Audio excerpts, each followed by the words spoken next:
വലിയ ബഹളങ്ങളോടെ ആരംഭിച്ച സഭ ഇന്ന് സാക്ഷ്യം വഹിച്ചത് അസംഭവ്യ സംഭവങ്ങൾക്കായിരുന്നു. ശബരിമല സ്വർണ്ണക്കൊള്ളയിൽ നിയമസഭയിൽ ഭരണ പ്രതിപക്ഷ ഏറ്റുമുട്ടലാണ് ഇന്ന് നടന്നത്. ചോദ്യോത്തരവേള ബഹിഷ്കരിച്ച പ്രതിപക്ഷം പ്ലക്കാർഡുകളും ബാനറുകളുമായി നടുത്തളത്തിലേക്ക് ഇറങ്ങി പ്രതിഷേധിക്കുകയായിരുന്നു.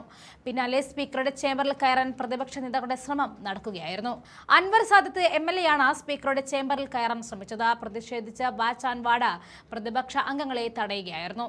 പ്രതിഷേധം കടുത്തതോടെ സ്പീക്കർ ഇരിപ്പിടത്തിൽ നിന്നും എഴുന്നേറ്റ് പോയി. ശബരിമല സ്വർണ്ണക്കൊള്ള കേസിൽ SIT അന്വേഷണം വഴിമുട്ടിയെന്നും അന്വേഷണത്തിൽ മുഖ്യമന്ത്രിയുടെ ഓഫീസ് ഇടപെടുന്നു എന്നും പ്രതിപക്ഷ നേതാവ് VD സതീശൻ നിയമസഭയിൽ ആരോപിച്ചിരുന്നു.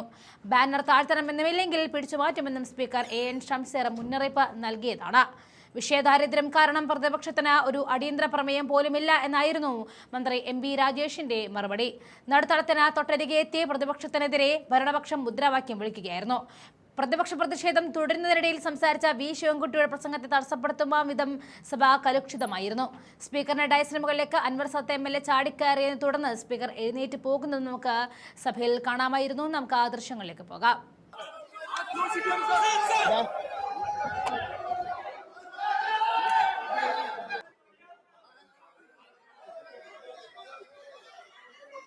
സംസ്ഥാനത്തെ മുഴുവൻ ഗുണപരമായി ബാധിക്കുന്ന ഒരു പ്രോജക്റ്റാണ് സാർ ഇത്.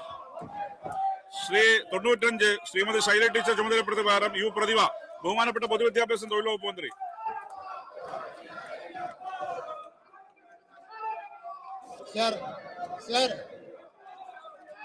സാർ ഈ സഭ ആരംഭിച്ച അന്ന് മുതൽ ഈ ബാനറും കൊണ്ട് സ്വർണം കട്ടത് ആരപ്പ സഖാക്കളാണ് അയ്യപ്പ എന്ന് പറഞ്ഞാൽ മുദ്രാവാക്യം വിളിക്കുകയാണ്. സാർ അവരുടെ ആവശ്യം എന്താണ് സാർ? ഒരു ആവശ്യം വേണമെന്നില്ല സാർ. യഥാർത്ഥത്തിൽ സ്വർണം കെട്ടത് ആരപ്പ, കോൺഗ്രസ് ആണ് അയ്യപ്പ, സംരക്ഷിക്കുന്ന ആരപ്പ, സോണിയാഗാന്ധിയാണ് അയ്യപ്പ എന്നാണ് സാർ എഴുതി വെക്കേണ്ടത്.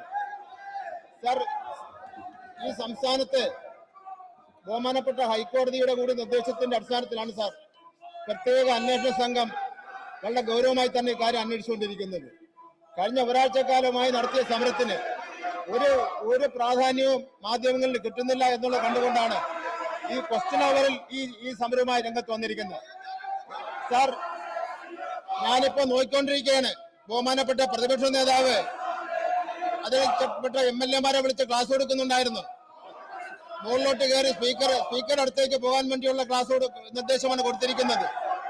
എങ്കിൽ മാത്രമേ പത്രങ്ങൾ വാർത്ത വരൂ എന്നുള്ളത് കൊണ്ടാണ് സാർ. സാർ ഇനി എന്ത് വേണം സാർ? ഇതിൽ കൂടുതൽ എങ്ങനെയാണ് സഹിക്കുന്നവർ സഭയിൽ എന്നുള്ള നിലയിൽ?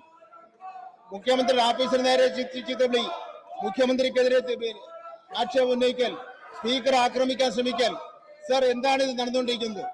സാർ എന്റെ ക്വസ്റ്റ്യൻ, എന്റെ ചോദ്യം എന്ന് പറയുന്നത്, മറുപടി എന്ന് പറയുന്നത് അല്ല, ചോദ്യത്തിൽ പറയുന്നത് ഭരണഘടനയുമായി ബന്ധപ്പെട്ട പ്രശ്നങ്ങളാണ്.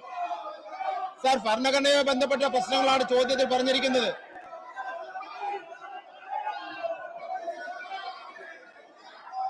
മിനിസ്റ്റർ പറയട്ടെ, മിനിസ്റ്റർ പറഞ്ഞോളൂ. മിനിസ്റ്റർ പറയുന്നുണ്ട്. മിനിസ്റ്റർ പറഞ്ഞോ. ഭരണഘടന അങ്ങ് മുൻകൈയെടുത്തുകൊണ്ട് സ്കൂൾ വിദ്യാർത്ഥികളെ പഠിപ്പിക്കുന്നതിന് മുൻപ് ഈ ബഹുമാനപ്പെട്ട മെമ്പർമാരെ ഭരണഘടന പഠിപ്പിക്കണം. എന്നാൽ മാത്രമേ സഭ കൊണ്ടുപോകുന്നതിന് വേണ്ടി കഴിയുള്ളൂ. സാർ 2023-24 അധ്യയന വർഷം മുതൽ കേരളത്തിലെ പാഠപുസ്തകങ്ങളിൽ ഭരണഘടനാ മൂല്യങ്ങൾക്ക് വലിയ പ്രാധാന്യമാണ് നൽകിയിരിക്കുന്നത്. ഇതിന്റെ പ്രധാന വശങ്ങൾ ഇനി പറയുന്നതാണ്.